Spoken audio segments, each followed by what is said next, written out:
Brazil is the best track on the F1 grid, and I think it should be the last race of the year, every single year. Brazil has brought some of the best racing on the grid.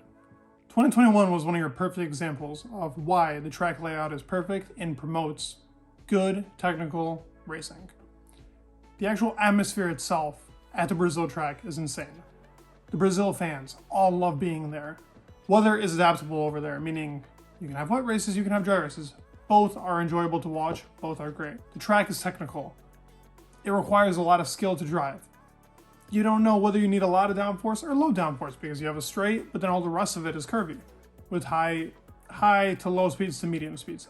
It has everything you'd want in a track, in my opinion. It requires perfect driving to win. It requires an insane car because you need everything out of the car to be able to do it well. Overtaking can be done on this track. While it's not the easiest, it is very possible, and the overtakes are beautiful because either you do it into turn 1 or you do it into turn 4.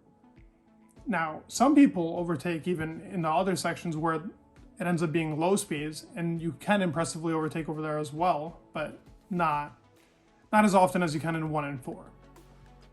It's a very driver-dependent track, and I really do think that the driver makes a difference here because lap times are important, and it provides a very interesting race because strategy is also important here. Now, back to the topic of it being the most historic track.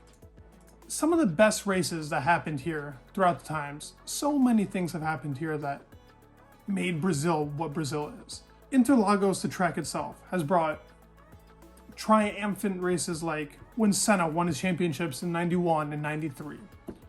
That was an insane year for the Brazilian people. Love over an F1 driver that was so insane at his time that everybody loved him in the world. Really, but especially the Brazilian people. They loved him to the core and always thought that this guy was the best driver ever. And to date, some people think that Senna is better than Michael Schumacher, Lewis Hamilton, Alan Prost. Anybody you can name, people will tell you sometimes that Senna is the best driver ever. It is still a common thing that's going around. Second was Hamilton when he beat Massa, who is Brazilian, in 2008 by 1 point, by one deciding point. And guess what? He now has a citizenship in Brazil. Should show you how dedicated those fans are to the F1 grid itself. He beat Massa by a point in such a way that Massa was celebrating thinking that they won, but Lewis ended up actually taking the win. They still love this guy. That race was insane and showed off just how insane Brazil is as a track. Now, my favorite race that happened was 2012 Brazil, where Vettel somehow came back after spinning on the first lap, having 5 different pit stops, putting on the wrong tires at some point twice. The track was from dries to wets, dries to wets, dries to wets. It was going back and forth constantly. He came back and ended up getting... Vettel finished 6th in this race due to Michael Schumacher, who was in 7th, handing him a position at the very end of the race for him to actually win 3rd World Drivers' Championship.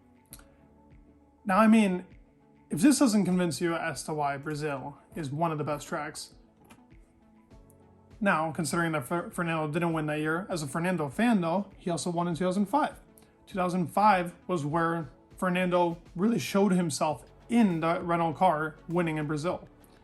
He was able to show off his talent.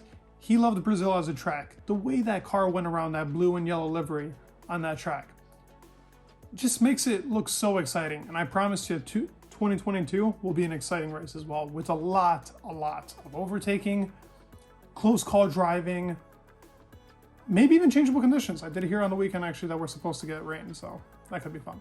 Now, for people back in the day that liked Mika Häkkinen, Häkkinen won 98, 99. That was back-to-back championships won by Mika Häkkinen. That was insane at the time period that he was even winning championships like this. It made him a back-to-back winner. He was an insane driver the way he was, so being able to show it off on one of the best tracks on the grid was even better for everybody else. Our 2021 and 2022 world champion, Max Verstappen, really proved who he was in 2016 on this Brazilian track. That insane wet drive that he had. We all know that iconic drift that he had at some point there too. What he was able to do in that car in 2016 just showed off how big of a threat Max Verstappen was. Now I'm naming you all these moments because These are just little moments that Brazil has brought, and I can't name you another track that has brought moments like this in the past 20 to 30 years that everybody can remember, and probably will be remembered from 100 years from now, how good of a track Interlagos is. I think this track should be the last race again, and I think it would be the perfect track to have championship battles. I do like Abu Dhabi, and I think that it's very spectacular and celebratory-like, but I think that Brazil is a different type of animal when it comes to a beauty of a track, and a track that was specifically made for one thing, and that one thing is racing. It really provides the best racing. Now let me know what you guys actually think about the Brazilian track, Interlagos, and what are your thoughts on how the 2022 race will go. It's coming this weekend. Let's see how it goes. Hope you guys enjoyed the video. Leave a like, subscribe, would mean the world. Peace.